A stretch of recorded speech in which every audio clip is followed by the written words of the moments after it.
자, 오늘 인물 강의 아브라함 편 14번째 시간입니다. 아마도 아브라함과 그리고 다윗이 인물 강에서 제일 오래 지속될 것 같은데요. 그만큼 배울 점이 너무나 많습니다. 오늘은 제가 소제목을 이렇게 뽑았습니다. 하나님은 사람과 이렇게 살기를 원하신다. 자, 오늘 역시 저는 여러분들에게 칼빈주의가 잘못됐다는 것을 다시 한번 이야기할 것입니다. 이 하나님께서 우리와 어떻게 살기를 원하시는지를 규명하기 위해서는 절대로 칼빈주의가 성경적으로 맞지 않다는 것을 필연적으로 짚고 넘어가야만 합니다. 아시겠지만 유튜브에는 제가 3년 넘게 했던 설교 한 700여 편이 올라가 있습니다. 짧은 시간에 제법 많은 설교를 하였습니다. 제가 설교를 하면 할수록 무엇을 느끼냐면, 성경을 연구하면 연구할수록 무엇을 느끼냐면, 성경은 계속해서 칼빈주의와 충돌한다는 것을 제가 끊임없이 발견하고는 합니다. 오늘도 여러분들이 들어보시면 너무나 우리가 이 칼빈주의에 많이 젖어 있었구나. 그래서 하나님께서 사람들과 이렇게 살기를 원하시는데 그 본질을 우리가 잊어버리고 지금 삶을 살고 있구나. 안타깝다. 라는 것을, 제가 느꼈던 안타까움을 여러분들도 공유할 수 있을 것이라고 저는 거의 확신합니다. 오늘 설교 중요합니다. 그리 길지는 않겠지만 그래도 집중해서 하나님께서 도대체 우리가 어떻게 살기를 원하시는지, 정말 성경에서 나타난 하나님의 마음, 그것을 우리 읽어봅시다. 본문입니다. 창세기 18장 1절부터 5절 함께 읽겠습니다. 주께서 마므르의 평야에서 아브라함에게 나타나시니라.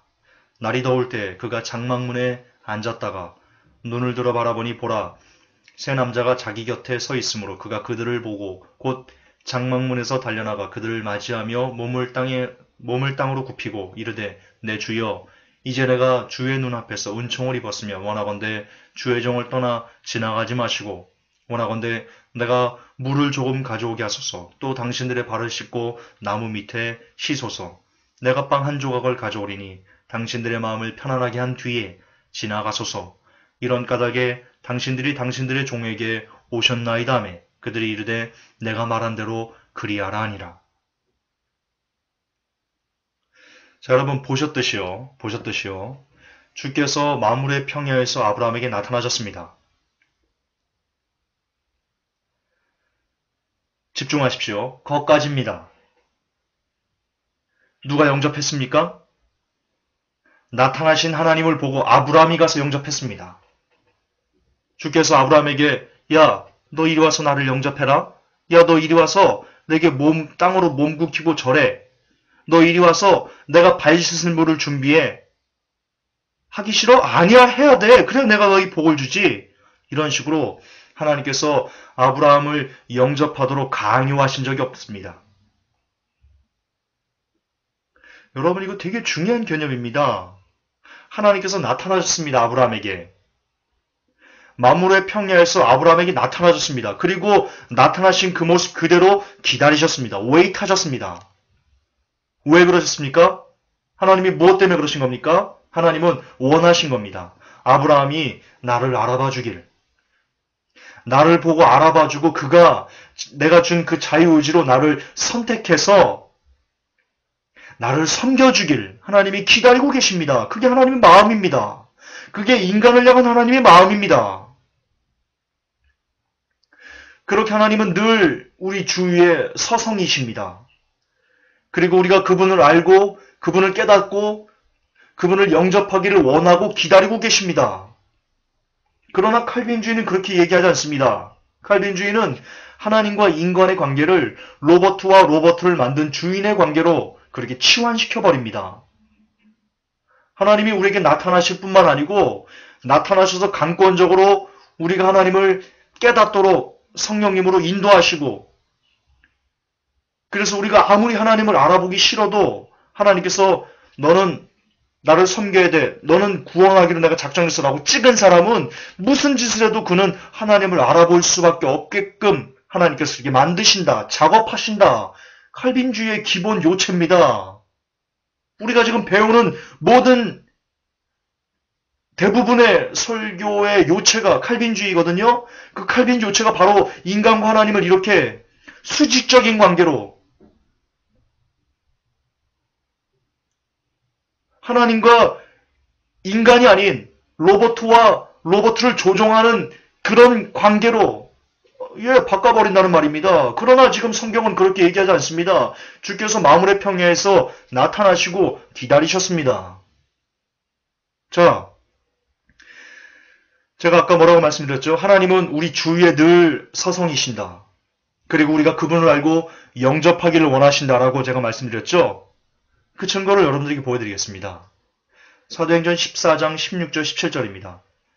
하나님이 지나간 세대에는 모든 족속으로 자기의 길들을 다니게 묵인하셨으나 그러나 자기를 증거하지 아니하신 것이 아니니 곧 너에게 하늘로서 비를 내리시며 결실기를 주시는 선한 일을 하사 음식과 기쁨으로 너희 마음에 만족해 하셨느니라. 자, 사도행전 14장에서 지금 뭐라고 얘기합니까? 하나님께서 우리 주위에 항상 계셨다. 이 자연을 통해서 사시사철이 변하는 자연을 통해서 때를 따라 비를 주시는 것을 통해서 우리를 먹이시고 기르시는 그 모든 것을 통해서 우리가 신이 있을 거야. 우리를 만드신 신이 반드시 계실 거야. 라는 것을 알도록 하나님께서 늘 우리 주위에 자연을 통해서 그분을 계시하셨다. 성경은 그렇게 얘기하죠. 비 내리니까 너 나 믿어야 돼. 너는 내가 믿게 할 거야. 라고 그렇게 강권적으로 하지 않았다. 우리의 자유의지에 대해서 이 온 우주 만물을 보면서 나를 만드신 분이 있겠지. 저 산을 보면서 저 동물을 보면서 이게 어떻게 우리를 만드신 누군가가 있을 거야. 라는 것을 깨달아 알도록 그렇게 하나님께서 늘 우리 주위에 계셨다. 성경은 지금 그렇게 이야기하고 있습니다. 로마서 1장 20절에 이렇게 기록되어 있습니다. 창세로부터 그의 보이지 아니하는 것들 곧 그의 영원하신 능력과 신성이 그 만드신 만물에 분명히 보여 알게 되나니 그러므로 저희가 핑계치 못할지니라. 이처럼 하나님께서는 누구나 하나님을 알 수 있도록 그분 자신을 계시하셨습니다. 그러나 지금 성경은 거기까지 스톱하고 있습니다. 믿고 싶지 않은 인간을 억지로 변화시켜서 믿도록 강권하지 않는다. 지금 성경은 그렇게 이야기하고 있습니다. 그러나 칼빈주의는 믿고 싶지 않은 사람을 억지로 강권해서 그를 믿도록 만든다. 그렇게 얘기하고 있습니다. 전혀 성경적이지 않습니다. 물론 성경을 보면 어떤 사람을 강권적으로 변화시킨 역사가 없는 것은 아닙니다. 대표적인 예가 바로 사도 바울이죠. 그러나 그는 어떤 특별한 목적 하에서 하나님의 어떤 특별한 계획 하에서 필요한 사람들만 그렇게 하나님의 계획 하에서 그분께서 그 사람을 그렇게 강권적으로 변화시킬 필요가 있는 사람들에게만 그렇게 역사하셨지 일반적으로 모든 사람들에게 다 그렇게 동일적으로 획일적으로 역사하신 것은 아니십니다.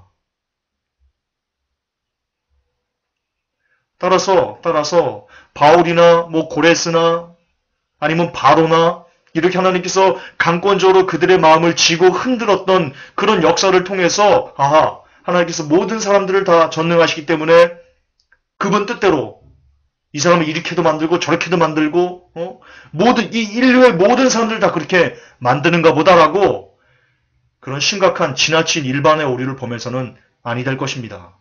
그것은 성경을 대단히 좁은 관점에서 성경 자체에 대한 본질을 전혀 파악하지 못한 자다가 봉창 두드리는 소리가 아닐 수 없습니다. 제가 성경을 읽으면서 그리고 칼빈주의에 관련된 서적들을 여러 권을 보면서 느낀 점은 칼빈주의의 가장 큰 맹점 중에 하나는 바로 이거다. 지나친 일반의 오류를 범하고 있다. 예를 들어서 정말 100가지, 성경에는 100가지 하나님의 방법들이 나옵니다. 100가지가 나옵니다. 100가지, 1000가지가 나옵니다. 그분은 전능하시기 때문에 각 사람에 맞게 각 사람의 필요에 맞게 가장 정확하게 역사하십니다. 그런데 칼빈주의는 어떤 맹점을 갖고 있냐면 그 1000가지 하나님께서 인간을 다루시는 방법 중에 한 가지가 딱 나오면 그 한 가지를 마치 1000가지가 이 한 가지가 1000가지로 변합니다. 즉 다시 말해서 하나님께서 분명히 1000가지로 역사했는데 그 중에 하나를 딱 갖고는요. 하나님께서 이렇게 모든 사람들에게 역사해라고 한 가지를 갖고 1000가지를 치환해버리는 지나친 일반의 오류를 범하는 것이 칼빈주의가 갖고 있는 가장 큰 맹점 중에 하나입니다. 그러나 거듭 반복하지만 하나님은 억지로 사람을 믿도록 강제하지 않습니다. 그 결정적인 증거가 바로 요한계시록에 나옵니다. 요한계시록 3장 20절을 보십시오. 볼지어다 내가 문 밖에 서서 두드리노니 누구든지 내 음성을 듣고 문을 열면 내가 그에게로 들어가 그로 더불어 먹고 그는 나로 더불어 먹으리라. 성경 이렇게 기록하고 있습니다. 주님이 하시는 일은 밖에서 쉬지 않고 문을 두드리시는 것입니다. 그 문소리를 듣고 똑똑거리는 그 문소리를 듣고 문을 여는 것은 지금 주체자가 누굽니까? 누구든지 내 음성을 듣고 문을 열면 누가 문을 여는 겁니까? 주님이 문을 열어주시는 겁니까? 지금 요한계시록은 그렇게 기록되어 있지 않습니다. 주님이 두드리시는 그 음성을 듣고 주님의 음성을 듣고 그 집 안에 있는 사람이 누구시죠? 라고 하면서 주님이세요? 라고 하면서 문을 열고 우리가 나가야지. 우리가 문을 열어야지 주님께서 우리에게 들어와서 우리와 함께 먹고 마시고 우리와 하나가 될 수 있다. 우리를 구원해 주시겠다. 요한계시록 3장은 그렇게 얘기하고 있습니다. 그러나 칼빈주의는 그렇게 얘기하지 않습니다. 주님이 문도 두드리고 말도 하시고 문도 열고 방구석에 이렇게 다 입을 뒤집어 쓰고 막 예수님한테 저리 가, 나 예수 싫어, 저리 가, 진짜 꼴배기도 싫어, 이런 사람한테 그분이 강권적으로 은혜를 확 줘가지고 그의 눈을 확 뒤집어져가지고 막 나는 싫어, 사랑해요, 이렇게 변하게 강권적으로 그렇게 예수님을 싫다하는 사람까지도 하나님이 강권적으로 역사해가지고 막 싫어, 예수 싫어, 좋아, 사랑해, 이렇게 변하게 만드는, 그게 칼빈주의입니다. 얼마나 성경적이지 않은 겁니까? 얼마나. 하나님은 사람들과 그렇게 살지 않습니다. 우리 주님은 사람들과 그렇게 살지 않습니다. 그렇게 살고 싶어 하지 않습니다. 늘 하나님 우리가 어떻게 살고 싶어 하시냐? 하나님은 원하십니다. 하나님께서 인간에게 주신 그 자유의지로 하나님께서 자신을 알아볼 모든 조건들을 우주 만물을 통해 계시해 놓으시고, 그리고 심지어 성경까지 주시고, 심지어 예수님의 십자가에 못 박기까지 내어주시고, 모든 조건을, 인간이 하나님을 구원자로 믿을 수 있는 그 모든 조건을 다 이 땅에 충족시켜 놓으신 다음에 그리고는 기다리십니다. 우리의 자유의지로 우리가 하나님을 찾을 수 있도록 말입니다. 하나님은 인간과 그렇게 살고 싶습니다. 왜? 왜 하나님께서 그렇게 살고 싶어 하세요? 하나님께서 인간을 로봇으로 만들지 않았기 때문입니다.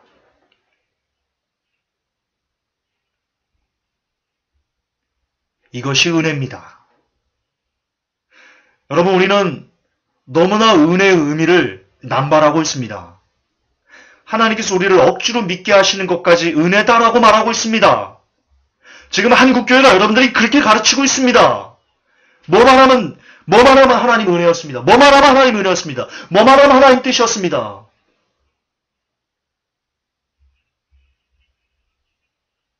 그러지 않습니다. 하나님의 은혜는 우리가 예수님을 알아볼 수 있도록 그 모든 것에 그분 자신을 계시하시고, 그리고 우리가 그분을 선택할 수 있도록 자유의지를 주신 것. 여러분, 그게 은혜의 본질입니다.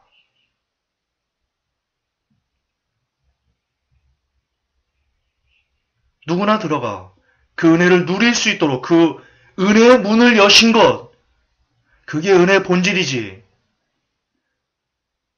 모든 사람들이 강권적으로 은혜를 막 주시는 것, 그게 은혜의 본질이 아닙니다. 그것은 칼빈주의가 만들어놓은 거짓입니다. 성경적인 개념이 아닙니다. 정말 성경적인 개념 아닙니다. 저 성경 200번 읽었습니다. 그런 성경적인 은혜 안 나옵니다. 강권적으로 은혜를 받기 싫은 사람까지 막 강권적으로 하나님 역사해가지고 은혜 받아! 너 안 받을 거야? 안 받으면 회초리 때릴 거야? 받아! 이놈아 해가지고 그렇게 억지로 은혜를 받게 해가지고 그가 은혜를 누리게 하는 거, 그런 개념 성경에 안 나옵니다. 안 나옵니다. 200번 아니라 1000번 읽어도 그런 내용 안 나옵니다. 왜? 하나님은 그런 분이 아니시니까요. 하나님은 사람을 그렇게 로봇으로 만들지 않았으니까요. 자, 어떤 사람이 은혜를 받기 싫어합니다. 난 진짜 하나님 싫어. 나 짜증나, 하나님. 하나님께서 그 사람을 창세전에 선택해가지고 무슨 짓을 하는데 그 사람을 믿게 하려고 막 은혜를 막 끊임없이 너 믿어 막 그렇게 해가지고 그가 자기 자유의지는 정말 하나님을 싫은데 어떻게든지 해가지고 그가 하나님을 영접하고 변했다 합시다. 그러면 그게 로봇과 무슨 차이가 있습니까? 로봇 아닙니까? 그거를 로봇이라고 하는 겁니다. 로봇이라고. 로봇가 뭔 뜻입니까? 자기 의지가 없습니다. 자기 의지가. 로봇을 만든 사람이 조종하면 오른팔 올려, 왼팔 올려, 뒤로 가, 앞으로 가. 이런 식으로 했을 때 자기가 선택하지 않고 나는 오른팔을 올리고 싶지 않은데 오른팔을 올릴 수밖에 없게 만드는 거. 이게 로봇입니다. 하나님은 사람을 이렇게 로봇으로 만들지 않고 스스로 자유를 만끽할 수 있는 완전체로 만드셨습니다. 왜? 하나님이 진짜 우리의 아버지시니까요. 진짜 우리가 아버지와 아들이, 아버지와 딸이, 부모님과 자녀들이 대화하듯이 그렇게 서로를 이해하고 보듬어주고 밥도 같이 먹고 그렇게 알콩달콩 살듯이 그 자녀들이 부모들이 자녀들이 로봇가 되는 것을 좋아하겠습니까? 물론 말을 듣기를 원하지요. 왜냐면 부모님의 말을 들어야지. 경험자지 않습니까? 어떻게 살면 인생이 뭐라고 할 거예요? 잘못 가는지, 부가난 이런 게 아니고요. 어떻게 하면 인생이 잘못 가는지. 예를 들어서 내 자녀들이 맨날 본드 불고 맨날 술 먹고 머리 피도 안 말라가지고 막 이러는 그런 짓을 하는 아이들하고 같이 다니면 금묵자옥이라고 그렇게 되는 것을 부모님이 알기 때문에 너 좋은 친구 만나라 이렇게 그 자녀가 어떻게 하면 좀 더 이 땅을 좀 평탄하게 살아갈 수 있을까? 그 마음에서 말을 듣기를 순종하는 거지. 그 아이가 일어나? 그럼 일어나고 앉아? 그러면 앉고 가? 그러면 가고 서? 그러면 서고 자기의 어떤 생각도 없이 그냥 눈동자가 이렇게 동태눈이 돼가지고 부모님이 이끈 대로 이렇게 왔다 저리 갔다 그러면 부모님이 그걸 보시면 마음이 좋겠습니까? 부모님들이? 그렇게 아이를 만들어 놓고 마음 좋은 부모가 어디 있습니까? 그렇게 마음 좋은 부모는 사이코패스죠. 지금 칼빈주의는 하나님을요 사이코패스로 만드는 겁니다. 아닙니까? 하나님 반론해 보십시오. 지금 하나님을 사이코패스로 만드는 겁니다. 그러나 하나님은 사이코패스가 아닙니다. 누구보다도 사람을 사랑하셨어. 누구보다도 인간을 사랑하셨어. 인간이 자기의 의지대로 뭔가를 선택하고 마음껏 자유를 누릴 수 있게끔 그렇게 만드신 이가 바로 우리 하나님이십니다. 그게 하나님의 은혜고 그게 하나님의 사랑입니다. 따라서 하나님이 인간에게 자유의지를 주셨다는 것만큼 우리를 사랑하시다는 증거가 없습니다. 저는 그렇게 믿습니다. 따라서 그런 차원에서 어떻게 보면 선악과도 우리를 향한 사랑의 표현일 수도 있습니다. 그걸 우리가 거부한 거죠. 하나님의 사랑을. 인간의 책임입니다. 하나님은 책임이 없습니다. 하나님은 우리를 너무나 사랑하셔서 우리를 완전체로 만드신 죄밖에 없습니다. 그게 무슨 죄입니까? 무슨 하나님을 원망할 거리입니까? 그게. 지들이 잘못해놓고 인간 나부르니까 지들이 어겼고 하나님이 다 줬는데 이 동산나무에 있는 실과는 모든 것 다 먹고 저 모든 것들을 니들 다 다스려. 정말 다 해. 그러셨는데 오직 하나 누리지 못하는 것을 욕심내가지고 그 더러운 욕심에 방임해가지고 하나님의 명령을 얻은 게 그게 하나님 탓입니까? 인간이 더러운 욕심 탓이죠. 어떻게 하나님을 원망할 수 있단 말입니까? 적반하장도 유분수지, 적반하장도 유분수지. 인간의 죄입니다. 따라서 하나님 명령을 어겨서 지옥 가는 것은 인간의 마땅한 바입니다.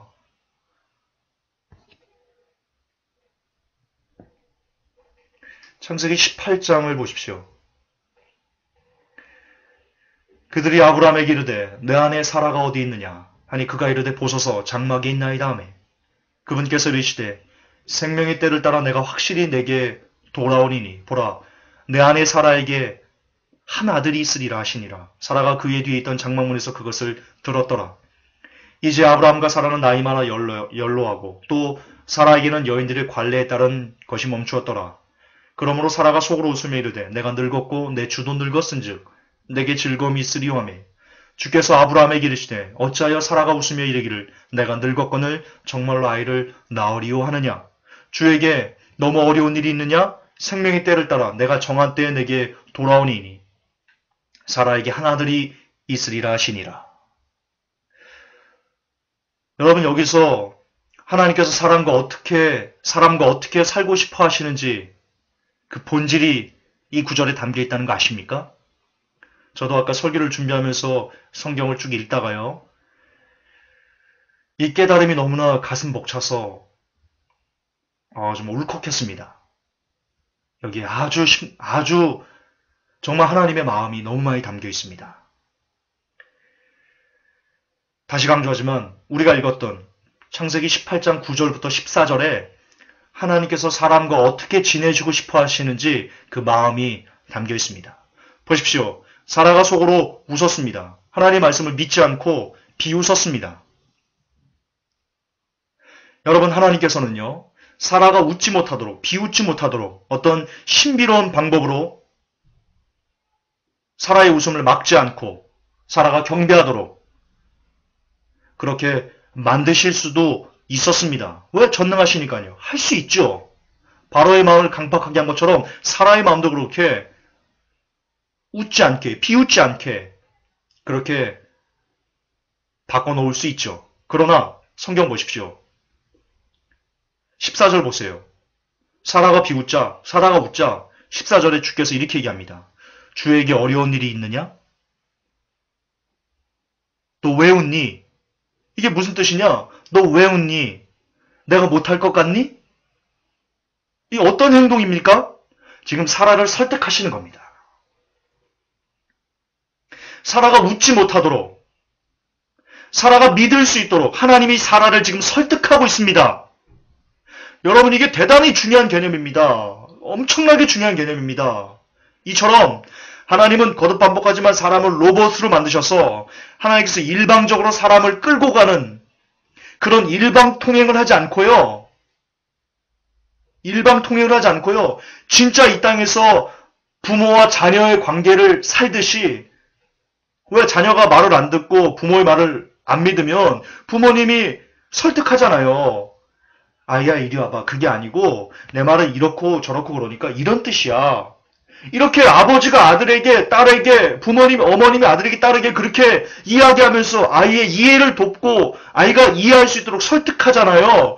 이걸 지금 하나님이 사람들에게 똑같이 하고 계시는 거예요. 사라에게 하듯이 사라에게 하는 것을 통해서 하나님이 이렇게 우리와 이렇게 살기를 원하신다는 거예요. 진짜 이 땅에서 아버지와 자녀처럼 그렇게 진짜 이 땅에서 알콩달콩 그렇게 서로 생각을 주고받으면서 서로 이야기하면서 서로 대화하면서 서로 마음을 공유하면서 그렇게 살기를 원하신다는 거예요. 하나님께서.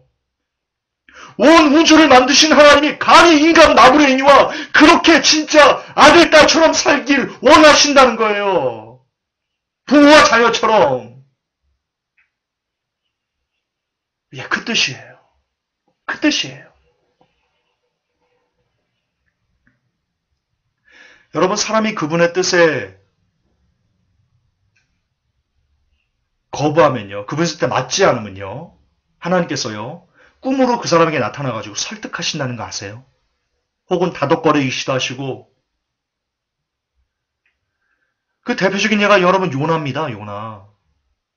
요나가 막 불평했잖아, 하나님한테. 니네 성이 안 망하니까. 아, 하나님, 내가 니네 성 안 망할 줄 알았어. 내가 알았다니까요. 그랬더니 하나님이 뭐라고 하십니까? 얘가 또 박넝쿨 준비해가지고 그늘로 이렇게 샥 시원하게 만들어주고, 그래 또 하루 만에 벌레를 보내가지고 박넝쿨을 다 갉아먹게 하니까 요나가 또 그러잖아요. 아, 진짜 막 뜨거워 죽겠어요. 나 죽여주세요. 막 그러잖아요. 하나님이 뭐라고 하세요? 죽여버리십니까? 요나에게요, 하나님이 설득하십니다. 예, 요나야, 너 박넝쿨 하나 네가 그거 만들었니? 안 만들었잖아. 그 박넝쿨 하나 갖고도 네가 박넝쿨을 그렇게 아꼈는데, 야, 저 니네 성에 사람이 얼마나 많어. 야, 짐승과 육축들은 또 얼마나 많어. 내가 그들을 아끼는 게, 야, 마땅하지 않니, 요나야? 제발 마음 좀 풀어라, 요나야. 너 좋은 일 한 거야. 저 영혼들 살린 귀한 일 한 거야, 너. 나에 대한 억울함을 좀 풀어줘, 요나야. 하나님이 요나서에서 그렇게 말씀하신 거예요. 요나를 달래신 거라고, 하나님께서. 아버지가 아들을 달래듯이. 하나님이 우리와 그렇게 살기를 원하세요. 일방적으로 칼빈주에서 가르친 것처럼 일방적으로 이렇게 저렇게 이게 아니고, 정말 하나님께서 마치 인간 대 인간이 살듯이, 예, 아브라함에게 벗이라 칭하잖아요. 내가 아브라함에게 하는 일을 섬기겠냐? 예, 그렇게 살기를 원하세요. 하나님께서는 우리와 진짜 아버지와 아들처럼 이 땅에서.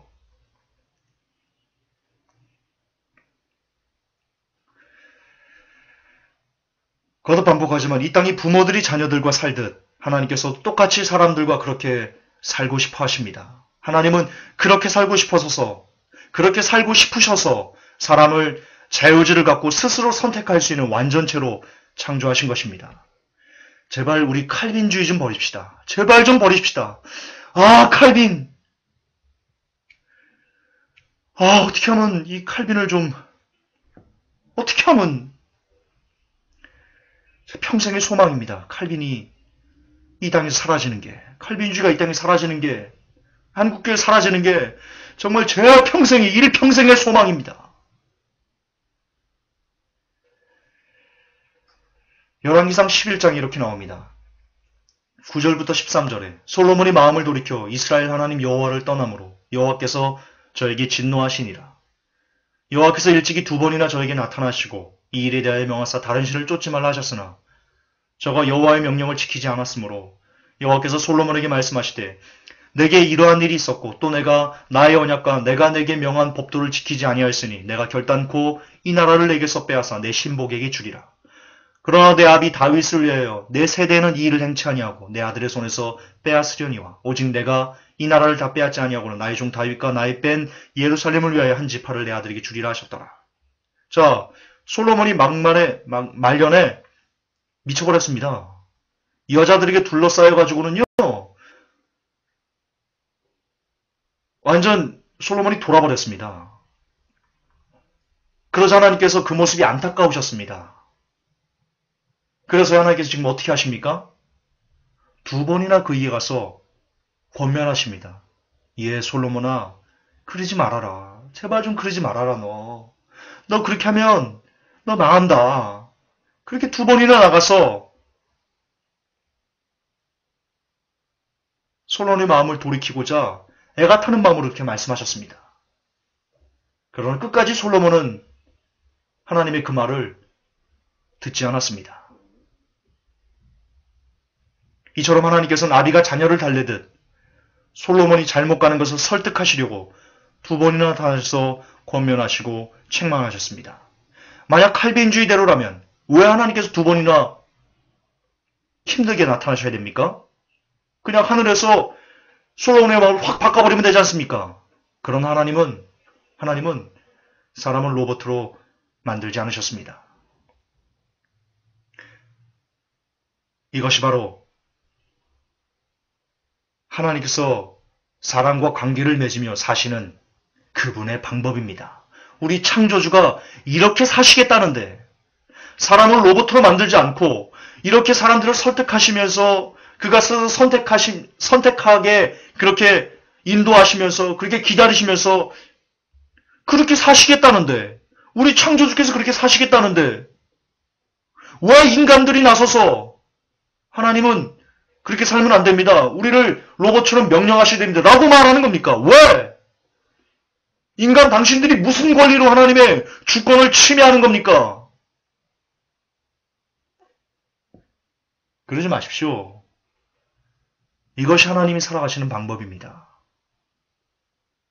이것이 하나님께서 이 땅을 살아가시는 방법이십니다. 이것이 하나님께서 우리 인간들과 살아가시는 그 모습입니다. 가타부터 왈가불가하지 마십시오. 이 온 우주를 만드신 분께서, 그분께서 이렇게 사시겠다 합니다. 결론을 맺겠습니다. 우리는 너무나 오랫동안 잘못된 칼빈주의에 함몰되어서 하나님께서 사람과 어떻게 살기를 원하시는지를 잊어버린 채 마치 하나님의 전능성 앞에, 하나님의 위대하심 앞에 인간은 한낱 로버트가 되는 것처럼 우리가 그렇게 잘못 오해하며 하나님을 대하고 살아왔습니다. 그러나 하나님은 오늘 성경을 통해서 보았을 때 인간들과 그렇게 동떨어져 살고 싶어 하지 않습니다. 정말 누구보다도 살갑게 살을 맞대고 사는 것처럼 그렇게 살갑게 우리와 가까이 대화하며 호흡하며 그렇게 살기를 원하십니다.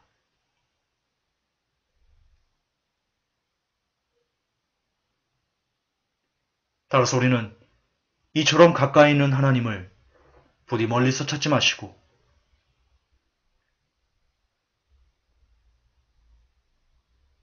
우리가 더욱더 하나님께서 우리에게 주신 그 자유의지를 힘써서 더욱더 의지적으로도 하나님을 더 많이 찾고 더 하나님과 가까이 있으려고 정말 애를 쓰는, 피를 흘리까지 하나님을 찾아가려고 애를 쓰는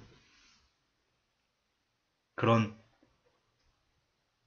하나님의 미친 사람들이 될 때 우리는 더 큰 하나님의 은혜와 하나님의 사랑과 하나님의 관심을 받을 수 있게 될 것이라고 저는 100% 확신합니다. 더욱더 힘을 내서 더욱더 열심을 다해서 하나님을 찾고 하나님을 섬기는 우리 회복계 성도 여러분 되시기를 예수님의 이름으로 부탁합니다. 하나님 아버지, 제발 이 땅에서 칼빈주의가 좀 사라지게 좀 도와주십시오.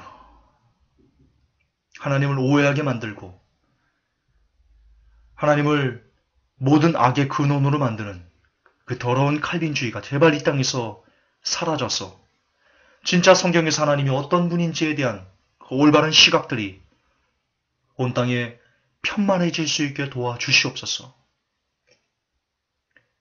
그날을 위해 우리가 더 매진하게 하시고 이처럼 가까이 계신 하나님을 우리가 더욱더 힘을 다해서 사랑해낼 수 있는, 사랑하는 우리가 될 수 있는 그런 복을 회복계 성도들에게 허락해 주시옵소서. 종에게 허락해 주시옵소서. 우리 주 예수님의 이름으로 기도하옵나이다. 아멘. 주님 감사합니다.